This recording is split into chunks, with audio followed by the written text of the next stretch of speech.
¿Qué tal? Buen día, me presento. Mi nombre es María Guadalupe Vázquez Hernández. Actualmente me encuentro cursando la licenciatura en Derecho en la Universidad Virtual del Estado de Guanajuato. El número de matrícula es el 20006281. Me encuentro cursando el módulo de Derecho Procesal Penal con el asesor Rodolfo Elías González Montaño. El día de hoy, 21 de julio del 2022, presento el reto número 1 de cuáles fueron los antecedentes latinoamericanos de la Reforma Constitucional Mexicana. Como tal, el reto nos pide dar respuesta a lo que son 3 planteamientos de acuerdo a la lectura realizada acerca del tema Revolución en el proceso penal latinoamericano, difusión de ideas legales desde la periferia del autor Máximo Langer. Así le damos respuesta a lo que es nuestro primer planteamiento, que nos dice a qué se refiere el autor cuando afirma que las reformas en materia de justicia penal se difundieron desde la periferia. En la sección 1, donde articula el concepto de difusión desde la periferia y explica los subtipos de este fenómeno, así como por qué y cómo ocurre, nos menciona que la mayoría de las descripciones y teorías sobre trasplantes legales y la difusión de leyes, normas y políticas públicas a través de países enfatizan dos modos diferentes mediante los cuales la difusión puede ocurrir. El primer grupo de descripciones y teorías enfatiza no la direccionalidad geográfica, sino temas, procesos e incentivos comunes que estados y actores domésticos enfrentan y que pueden llevarlos a adoptar leyes, normas y políticas públicas similares. Estas teorías proponen distintos mecanismos mediante los cuales este tipo de difusión puede ocurrir. La teoría evolutiva, el funcionalismo y la teoría liberal de las relaciones internacionales enfatizan la idea de que los estados pueden adoptar leyes, normas y políticas públicas similares en respuesta a problemas, procesos políticos y sociales, o estímulos externos similares. Análisis de elección racional de la política doméstica argumentan que las leyes, normas y políticas públicas pueden difundirse entre los estados si éstas benefician los intereses de grupos poderosos dentro de cada país. La noción de coincidencia en análisis de trasplantes legales, es decir, la noción de que un número de elementos contingentes pueden o no alinearse gratuitamente para producir un trasplante legal, subraya la posibilidad de que la difusión puede transcurrir mediante un proceso relativamente casual. Un segundo grupo de descripciones y teorías enfatizan la direccionalidad geográfica y señalan que las leyes, normas y políticas públicas se difunden desde los países centrales a otros países centrales o periféricos. Una vez distintas teorías enfatizan diferentes causas y mecanismos mediante los cuales estos procesos de difusión pueden ocurrir. Análisis neorrealistas de las relaciones internacionales y análisis de la elección racional en el derecho internacional señalan que los estados centrales pueden imponer leyes, normas y políticas públicas sobre otros estados mediante la fuerza, las amenazas u otros incentivos para avanzar sus propios intereses materiales. Análisis neomarxistas sugieren que la difusión puede ocurrir mediante las presiones de capital internacional sobre países centrales y periféricos y a través de la expansión del capitalismo mundial. De acuerdo a la sociología institucional, la teoría constructivista de las relaciones internacionales, análisis postcoloniales y análisis de trasplantes legales basados en la noción de prestigio, la difusión ocurre cuando los países periféricos emulan las leyes, normas y políticas públicas de los países centrales.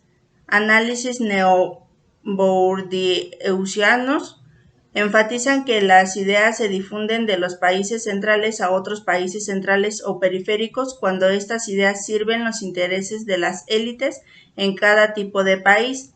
Finalmente, los análisis de redes enfatizan que las ideas se pueden diseminar de los países centrales a los periféricos porque los países centrales tienen más recursos para tomar el primer paso en una cierta dirección, lo cual puede tener efectos en dependencia del camino tomado y efectos de redes sobre otros países. El segundo planteamiento es de ¿qué distingue a los códigos inquisitivos y a los códigos acusatorios en Latinoamérica? En este caso los distingue las etapas de cada uno de sus procedimientos para llevarse a cabo. En los códigos inquisitivos el procedimiento penal tiene las siguientes etapas. La etapa de averiguación previa a cargo del Ministerio Público abarca las actuaciones practicadas por el Ministerio Público con motivo de la existencia de un delito y termina con la resolución en que se decide ejercitar la acción penal. La etapa de averiguación judicial a cargo del juez y comprende las actuaciones practicadas por orden del juez. La etapa de periodo inmediato anterior al proceso a cargo del juez, que comprende las actuaciones que practica desde el momento en que un indiciado queda a su disposición hasta que se dicta el auto de formal prisión, el de sujeción a proceso o el de libertad por falta de elementos para procesar. La etapa de instrucción a cargo del juez, que inicia a partir del auto de formal prisión o el sujeción a proceso y se integra por las diligencias practicadas por orden del juez oficiosamente o a solicitud de las partes.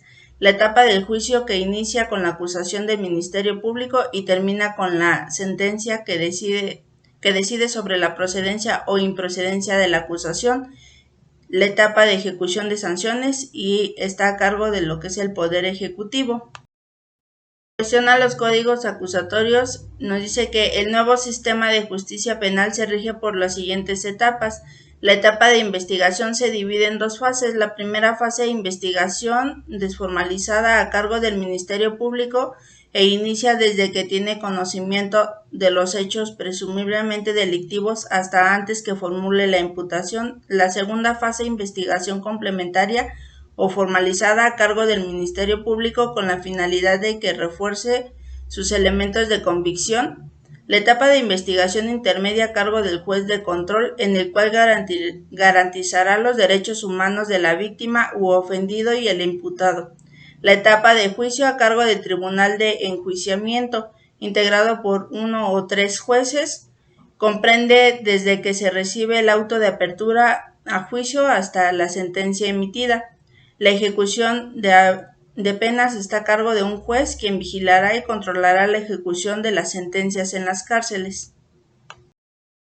El planteamiento número 3 es de cómo influyeron los actores internacionales en la formación y expansión de la red de activistas y reformadores en América Latina.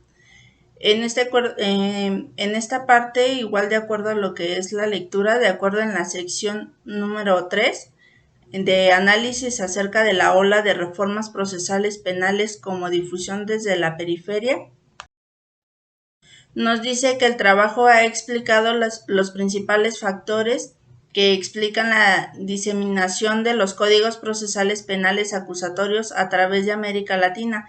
Esta ola de reformas procesales penales acusatorias es un caso de difusión desde la periferia porque los abogados latinoamericanos de esta red de expertos activistas del sur fueron los autores intelectuales y promotores cruciales de las reformas.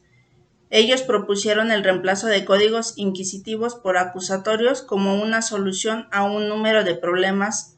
Participaron en la redacción de los códigos y en su implementación y abogaron por las reformas a lo largo de la región y ante la Agencia de los Estados Unidos para el Desarrollo Internacional y otros actores internacionales.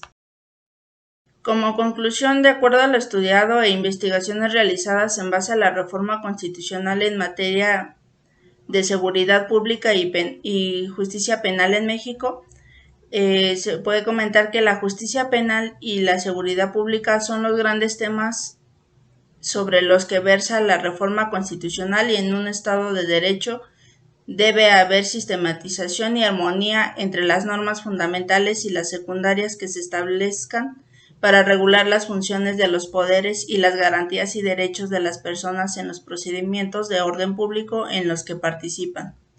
Langer nos menciona que en los últimos 15 años 14 países latinoamericanos y un número sustancial de provincias y estados latinoamericanos han introducido nuevos códigos procesales penales.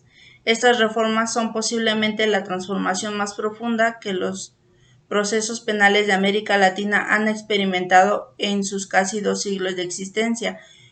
Considero que los cambios que se realizaron para la justicia penal son de suma importancia, ya que se busca dar solución a conflictos de una manera más pronta, eficiente, justa, humana, transparente y respetuoso de las garantías individuales. Pues hasta aquí concluyo mi presentación. Gracias.